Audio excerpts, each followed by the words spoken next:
that is, but this is one of the greatest ones we have right in this area. And there's only 2 high-rises in the area, and they're on the periphery on Montrose. It's also, I live 2 blocks away from the Ashby Highrise. So I have a vested interest. I'm very prejudiced about this. So I don't want to deny that. I want to cover the subject of traffic and the mitigation of damage, chaos, danger to the people, or even death during construction. And I'm making the assumption it will go under construction. First, I've been active in this group since '07, and have followed it and spoken before several council meetings and been in many planning meetings over this issue over the past 5 years.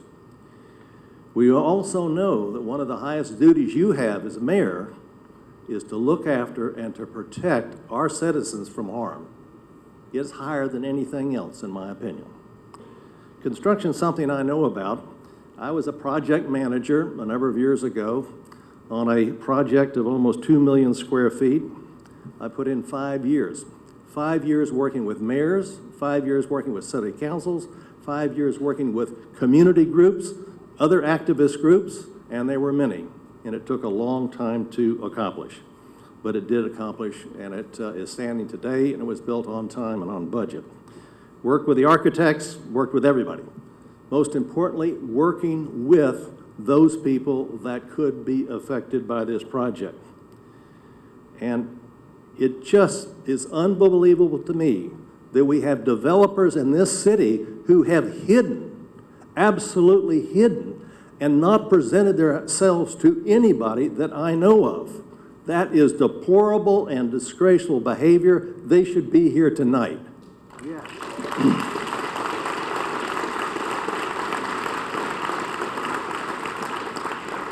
We all know this. Ashby is a little bitty street, you know, and it goes up to Rice and it starts at Bissonnette. And it's very difficult to get through Ashby certain times of the day. It depends on how many UPS trucks are there or construction trucks, etc. Also Bissonnette, it's a 2-lane street. That's what it is. And so we have to deal with that, and these developers have to deal with that. That's what makes this such a lousy location. It's about the worst you can have. Well, there's only one access site for construction, and that is Bissonnette, okay? We know that the developers across the city will build over 1,000 apartment units, and a bunch of them have already been permitted, and construction will start very quickly. In 2 years, we will have traffic statistics that makes what we approved this project on ludicrous. The traffic from HEB, which is one of the best improvements in this community, I believe, has increased significantly off of Bissonnette, Dunleavy, traveling up to HEB. I do it all the time. All right, so we also know Ashby's banned from trucking, and we also know that Dunleavy's built from trucking. So how do we build? I'm going to have to ask you if you would just get to a question, because there's a whole lot of folks. Okay, here it is. How do they build this building? With a crane, of course. Does it swing over the roads in single-family homes, increasing the dangers to residents and their safety? Or will the city prohibit its movement? We have ordinances that prohibit that. Let him finish the question, and I'm going to okay. There's only 3 more things to go here. With a large layup yard for materials, which is needed for a construction project of this magnitude, and this is big, the Ashby Highrise has 700 square feet. That's what they have. The rest of the site is being built upon. 700 square feet is about the smallest, or it's less than the smallest house within 50 blocks of where we sit tonight. So my question is the city going to regulate a layup site and staging areas elsewhere? Third, easy ingress and egress for trucks. The trucks I refer to are hundreds of cement trucks and huge, very long trucks carrying large precast concrete beams to build a 5-story garage. These rigs don't back up, and they can only go up and down Bissonnette, and that's it, all right? There will be huge disruptions as those cement trucks are lined up on Bissonnette and lined up both ways, probably. The traffic disruption will be huge, I can guarantee you. Well, how is that going to be solved? Will the city give them a permit to take 1/3 of Bissonnette to park all these trucks while they're building the project over 2 years? Fourth, parking for workers. Are they going to be allowed hundreds of workers to just park willy-nilly all over the neighborhood? Or will the city put some kind of restriction on what they should do? So that's really all I have to say, and I'm glad Andy is here tonight. Thank you. Yes, I've already answered your questions, but he'll give you the engineer speak. Let me just comment on the permitting. I'm Andy Ick, and I'm Chief Development Officer of the city. I've been involved with this project for a long time, and many of you know me. The issue on, first of all, cranes, let me be clear what the city practice and policy is. No developer has the right to run a crane over private property. That is an issue the city will manage. We have historically allowed cranes over the right-of-way, and there would be no change on that. But clearly they have to be inspected and meet OSHA standards to operate on that. Before the permit's issued, a construction plan will have to be put together to deal with entrance and access. As it relates to parking issues, this is a common practice in the city, especially in the medical center area, that parking will have to be arranged off-site, and that will be part of the plan that the contractor that's ultimately awarded this business would have to provide to do that, and that's part of the discussion that has been held with the developer. Did I miss any? Well, I think you've covered it all, Andy. I appreciate it very much. But this is not going to be an easy situation. In my opinion, this building cannot be built without building it off of Bissonnette. It's impossible. There's no layup. There's no ingress and egress for any trucks whatsoever. The plan has to be presented to us to demonstrate that it can, and it'll be scrutinized under those criteria. If you stick to that, that's fine. Thank you.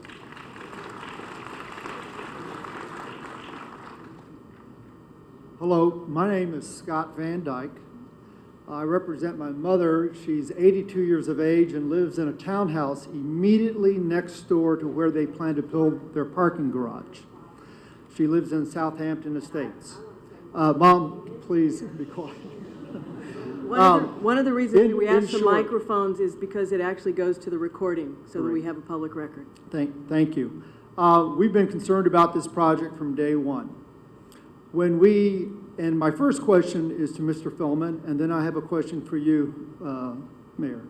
Mr. Fellman, how do you sue for specific performance to cause the developer to grow something when there's no light? Very specifically, on the east side of the parking garage that they plan to build, this greenery, that's on the side that faces my mother's townhouse. Right now, there's a 2-story building beside her fence line, which is actually as close to her as you are standing from my mother.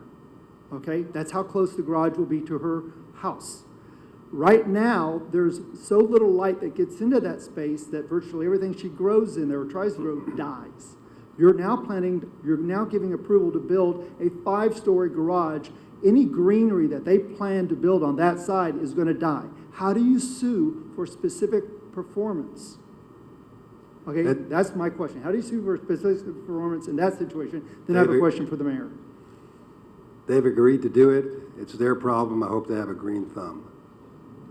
They have to do it. How do you enforce it? If they don't have it, then we sue them to require them to do it. And what remedy, how do you force them to do it? Then they're going to have to keep putting up vegetation. You had another question. I have another question for you, Mayor. This project, when you came to Poe Elementary School as you were running for candidate for mayor, we, of course, our community at large expressed to you our great concern. And I specifically spoke with you and asked you what you would do if elected mayor.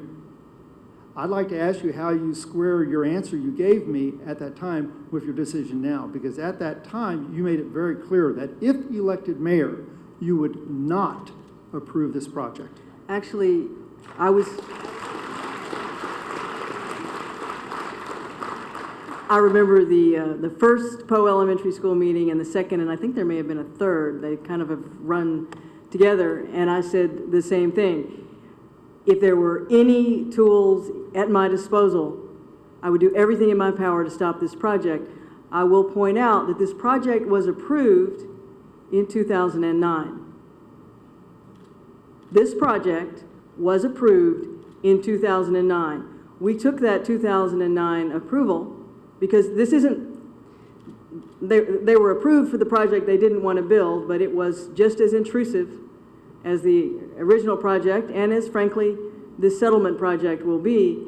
We went and tried to make lemonade out of the lemons we were handed, and it is the best deal that I believe possible to get for the city.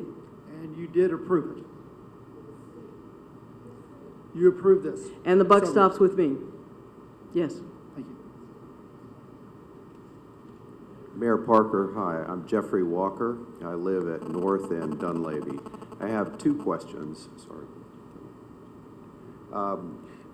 First, I'm confused. I got a letter in the mail, as most people in this room did, that indicated you were recommending acceptance of the advice of your council to settle. And now I think I've heard for the first time that this is all done. Is that correct? Just to clarify. I have agreed to the settlement, but we're here tonight. If there's something that we don't know or something that blows it up or something we should go back and ask for that we didn't think to ask for, again, if there's a silver bullet, I'd be glad to hear it. Okay, so the answer is yes, unless Yes. we can figure it out. Thanks.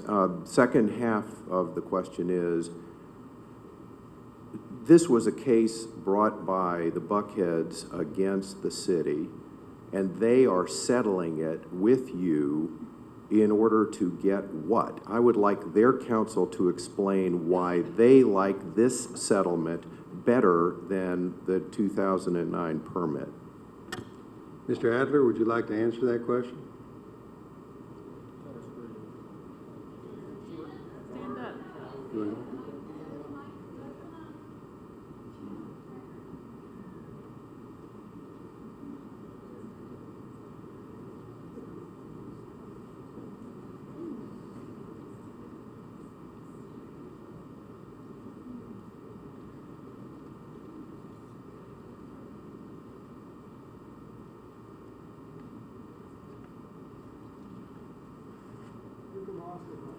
I am from Austin. I don't think that there's anything that I can say that is going to make the project something that you want or like to have in your neighborhood. I believe in the rule of law, and I believe that when rules are set, they apply to people, and that we're all held accountable to the rules, and we're all held accountable to the same rules. The question that you brought me up here to answer is, why is it that the developer wanted to move forward with this project as approved? And I think that the primary answer for that is that he was ready, the developers were ready to proceed with the project. My I think that question was, why do they like 2011 version better than 2009? I think that the settlement allows them to move forward with the project. There are changes with the project. There is, that have been laid out. There are some of the increased requirements that are increased servitudes and burdens for them. By virtue of this project, they have a few more units. They have a plaza that was not part of the 2009 approved plan. I think that there were some things that they wanted to have in this project that the city also wanted to have. But I think that the primary benefit of resolving this is that it enables them to move forward with the project. But they could have done the project. Yes, there was a project that was approved in 2009. The difference between the project that was approved in 2009 and the project that's being approved now with respect to traffic, when the developer submitted this plan,